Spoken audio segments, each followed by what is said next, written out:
नमस्कार साथियों। और सब कैसे हो आप लोग? बहुत अच्छे से अपने पढ़ाई पर लगे होंगे।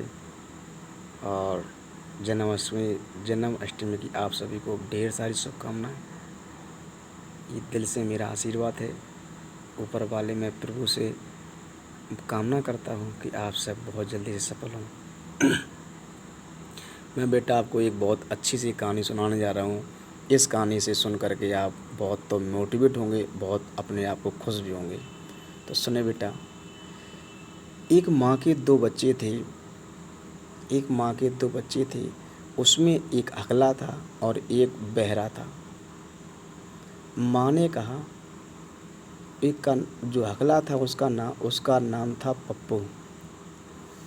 तो माँ ने कहा कि पप्पू बेटा, कि पप्पू बेटा मौसी के घरे चले जइयो, रस की भरी गगरिया मौसी को दे अइयो। माँ ने कहा, पप्पू बेटा मौसी के घरे चले जाइयो और रस की भरी गगरिया मौसी को दे आइयो। तो बेचारा पप्पू बेटा उसने रखी गगरिया सिर पे चल पड़ा। चलते चलते रास्ते में उसको एक खरगोश मिला। उस खरगोश झोपड़ी में खरगोश बैठा था। उस खरगोश की झोपड़ी मिली। उस झोपड़ी में खरगोश बैठा था और वहीं खड़ा हो गया। वो खड़ा होकर के वो अब विचार कर रहा है। अब देखो उसके मन में क्या क्या ख्याल आते होंगे। ऐसे ख्याल आपके मन में भी आते होंगे। देखो, कह रहा सोचने लगा वो कि देखो मैं आपको बताऊंगा कि गगरिया अगर खरगोश के ऊपर हम डाल दिए। कह रहा कि अगर गगरिया हम खरगोश पर ऊपर डाल दिए तो खरगोश मर जाइए। जब खरगोश मर जाइए तो हम जो एक एक ये खरगोश हम राजा के पास ले जाइए। कह रहा है वहाँ बेचारा खड़ा खड़ा सोच रहा है। कह रहा है कि अगर ये खरगोश मर जाएगा, इस खरगोश को हम राजा के पास ले जाइए।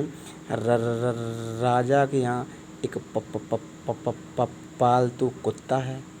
तो राजा के यहाँ एक पालतू कुत्ता है और उस कुत्ते को राजा खिला देगा और हमें खरगोश के बदले में कम से कम 150 रुपया तो देगा देगा।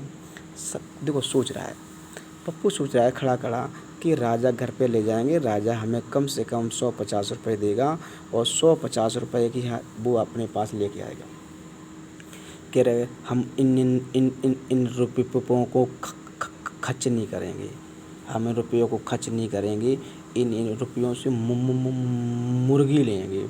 तो कह रहा हम इन रुपयों से मुर्गियाँ लेंगे और मुर्गियों से अंडा देगी और एक से फिर निरी अंडा होंगी। फिर हम एक मुर्गी फिर मुर्गी निरी होंगी। अब कह रहा है कि इसमें से निरी मुर्गियाँ हो जाएंगी। अब हम हो जाएंगे दाम वाले। कह रहा है कि हम दाम वाले हो जाएंगे। देखो बेचारा खड़ा खड़ा सोच रहा है कि खरगोश मर जाइए, मरने के बाद राजा के पास ले जाइए, राजा हमें कम से कम 10 20 50 100 रुपया देगा। इस रुपयों से हम लेंगे मुर्गी। अब जब मुर्गी ले लेगा तो अब मेरे पास बहुत दाम हो जाएगा, बहुत दाम हो जाएगा। बेचारा उसके मन में ख्याल आ रहे बेटा, उसके मन में विचार चल रहे हैं। अब कह रहा है कि जब दाम वाले हो जाइए फिर हम लिए भैंस। कह रहा है फिर हम लिए भैंस और जब हम भैंस लिए तो फिर हम भैंस लिए फिर हम करेंगे ब्याह। फिर हम करेंगे ब्याह। और खैर देखो सोच रहा है बेटा, सोच रहा है कि हम भैंस लिए, भैंस लेने के बाद फिर हम ब्याह करेंगे। देखो सर पे गगरी रखे है वो, और सर पे गगरी रखे ये सारी बातें सोच रहा है। कह रहा है कि खरगोश मर जाए, मरने के बाद में हम इसको राजा के पास ले जाएं, राजा के यहाँ पालतू कुत्ता है, पालतू कुत्ता को राजा खिला देगा और उसके बदले में हमें कम से कम 50-100 रुपये देगा। उस रुपयों से हम क्या मुर्गी लेंगे, मुर्गी से फिर हम भैंस लिए, भैंस से हम फिर ब्याह करेंगे। अब ब्याह कर लेगा वो, ब्याह करने के बाद फिर कह रहा मेरे बाली बच्चे होंगे। देखो बाली बच्चे होंगे, फिर बाली बच्चे में फिर हम छोटी छोटी बात पे रूठ जाइए, अगर रूठ जाइए हम ने के बात पर रूठिए, कि जब बाली बच्चे हो जाएंगे तो रूठेगा ज़रूर बिल्कुल। अब जब रूठेगा तो कह रहा है कि फिर मेरे बाली बच्चे आएंगे। जब रूठ जाए हम रोटी नहीं खाइए, तो रोटी नहीं कहते हैं पापा रोटी खा लो, पापा रोटी खा लो। जब मेरे बच्चा मुझे मना नहीं है कि पापा रोटी खा लो, पापा रोटी खा लो, नहीं खाइए, नहीं खाइए। जब मेरी पत्नी आए कि स्वामी जी रोटी खा लो, स्वामी जी रोटी खा लो, तब नहीं खाइए, नहीं खाइए। इतने में बेटा वो गगरिया 3 झटका लगाई, नहीं खाइए, नहीं खाइए, नहीं खाइए। गगरिया सिर पे से गिर पड़ी, खरगोश झोपड़ी से भाग गया, बेचारा वहाँ पे सोचते रह गया। अब कह रहा कि मेरा सपना सपना ही रह गया, सपना मेरा अधूरा रह गया, मेरे सपनों पानी फिर गया। तो आपसे बेटा मैं एक बात कहना चाह रहा हूँ, इस कहानी से सुन कर के आप बहुत मोटिवेट हो गए और बहुत अपने आप को सोचोगे। मैं काम करो तो कर डालो, ज़्यादा मती विचार करो। बेटा मैं आपसे बार बार कह रहा हूँ कि कोई काम करो तो कर डालो, ज़्यादा मती विचार करो। आप क्या सोचते होगे? आपने फॉर्म डाल दिया, फॉर्म डालने की सोचते हो हम आज से पढ़ाई चालू करें, कल से पढ़ाई चालू करें, परसों से पढ़ाई चालू करें। ये आपके दिन बढ़ते रहते हैं बेटा। इन दिनों से बढ़ने से जैसे खरगोश से, जैसे उस पप्पू बेटा की गगरिया गिरने से खरगोश झोपड़ी से भाग गया, ऐसे ही बेटा ज़्यादा आपको सोचने से खरगोश आपकी नौकरी भी आपकी झोपड़ी से भाग जाएगी, फिर आप पछताते रह जाओगे। जैसे उसके सारे सपने अधूरे रह गए बेटा, ऐसे ही आपके सपने अधूरे रह जाएंगे।